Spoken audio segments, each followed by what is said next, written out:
பாலும் தெளிதேனும் பாகும் பருப்பும் இவை நான்கும் கலந்துனக்கு நான் தருவேன். கோலம் செய் துங்கக் கரிமுகத்து தூமணியே நீ எனக்கு சங்கத் தமிழ் ஒன்றும் தா. சிவாய நம. திருவண்டப் பகுதியை தொடர்ந்து பாடுகிறார் மாணிக்கவாசகர். வேதியன் தொகையொடு மால் அவன் மிகுதியும் தோற்றமும் சிறப்பும் ஈற்றொடு புணரிய மாப்பேர் ஊழியும் நீக்கமும் நிலையும் அப்படின்னு பாடுறார். வேதியன் தொகை அப்படின்னா பிரம்மதேவர்களின் கூட்டம். மாலவன் மிகுதி அப்படின்னா விஷ்ணுவின் சேஷம். விஷ்ணுவின் சேஷம் அப்படின்னா எஞ்சி இருப்பவர். விஷ்ணு எஞ்சி இருக்கிறார். தோற்றம் அப்படின்னா உங்களுக்கு தெரியும், சிருஷ்டி படைத்தல். சிறப்பு அப்படின்னா சிறப்பு தான், ஸ்திதி.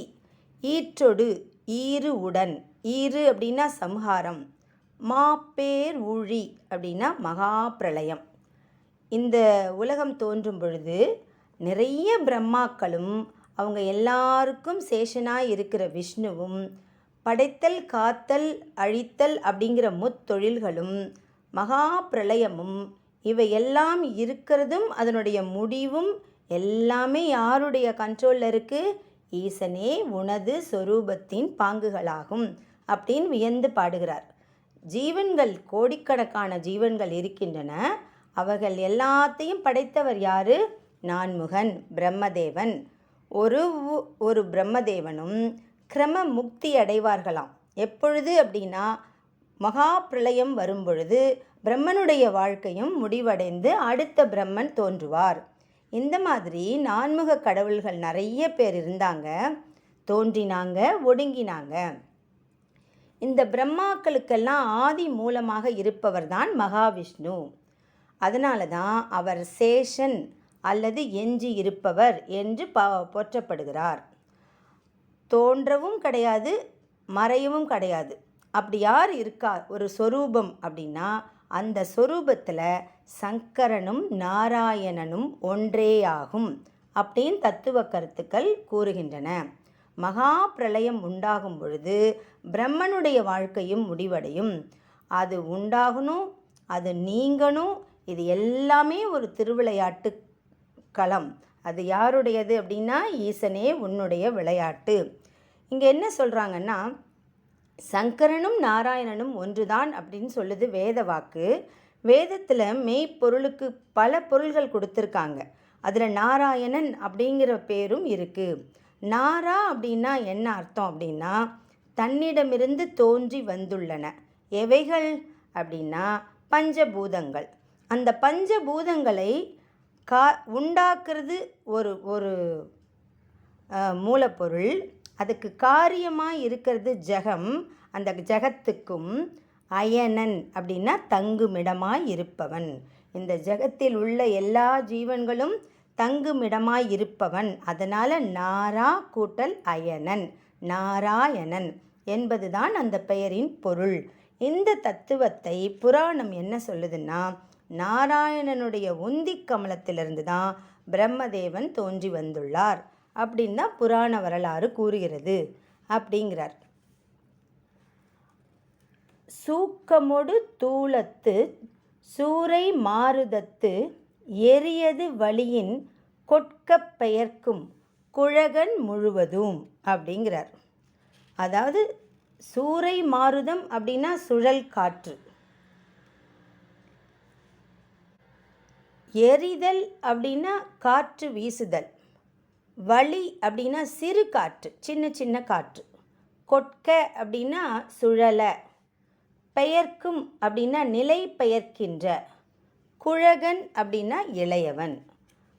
காற்று வீசுது, பெருசாக வீசுது, சுழல் காற்று. அதில் அடங்கி இருக்கிற சின்ன சின்ன காற்று என்னாகும்? அதுவும் சுழன்று சுழன்று சுழன்று இடம் மாறிடும்.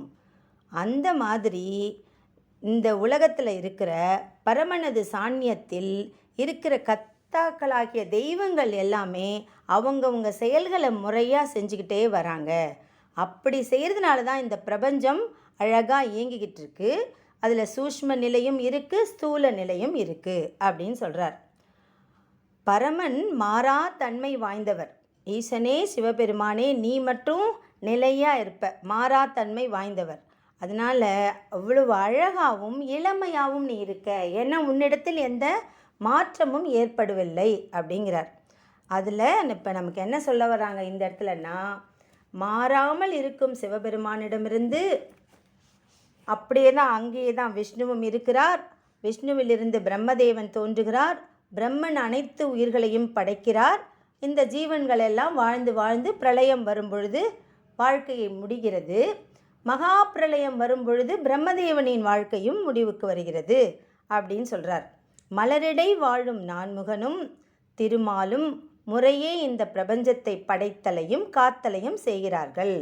பிரபஞ்சத்தில் காணப்படும் பலவேறு உண்டைகளும் இவ்வுலகம் போன்று பல பல உலகங்கள் ஆல்ரெடி இருக்குது. அது படைத்தல் காத்தல் இது எல்லாத்தையும் நான்முகனும் திருமாலும் அந்த இதை பார்த்துக்கிறாங்க. ஊழி அப்படிங்கிறது ஒரு குறிப்பிட்ட உண்டை மறையும் பொழுது நடக்குமா. அந்த உண்டையை பொறுத்த வரைக்கும் அந்த நிலையில் உள்ள பொருள்கள், அங்கே இருக்கிற இயங்கியல் பொருள்கள், அதாவது மூவ் பண்ணிகிட்டு இருக்கிறது, அசையும் பொருள்கள், அசையா பொருள்கள், உயிர்கள், அது எல்லாமே ஒரு அண்டம் அழியும் பொழுது அதை ஊழி அல்லது பிரளயம் அப்படின்னு சொல்கிறாங்க. அவற்றை படைத்த நான்முகன், காத்த திருமால், இவங்க எல்லாரும் அதுக்கு காரணமாக இருப்பாங்க. அந்த நான்முகனும் அழிகிறார், அந்த இடத்துல முடிஞ்சு போகிறார். அதான் மகா பிரளயம் அப்படின்னு சொல்கிறாங்க. ஒவ்வொரு உண்டைக்கும் ஒரு நான்முகன் உண்டு அப்படிங்கிறாரு. இதில் இன்னொரு கருத்து என்னென்னா, அந்த நான்முகனோடு திருமாலும் முடிந்து விடுவார் அப்படிங்கிறது சைவர்களின் கொள்கை அப்படின்னு ஒரு லைன் இதில் ஆட் பண்ணுறாங்க. அந்த இடத்துல திருமாலுடைய வாழ்க்கையும் முடிந்திடும், திரும்ப சிவன் மட்டும் இருப்பார் அப்படின்றது ஒரு சைவர்களின் கொள்கையாக உள்ளது.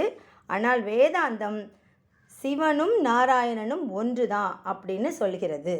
இதை திருநாவுக்கரசர் எப்படி பாடுறார்னா, 100 கோடி பிரம்மர்கள் நொந்தினார், 6 கோடி நாராயணன் அங்கனே, ஏறு கங்கை மணல் எண்ணில் இந்திரர் ஈறு இல்லாதவன் ஈசன் ஒருவனே அப்படின்னு திருமுறையில்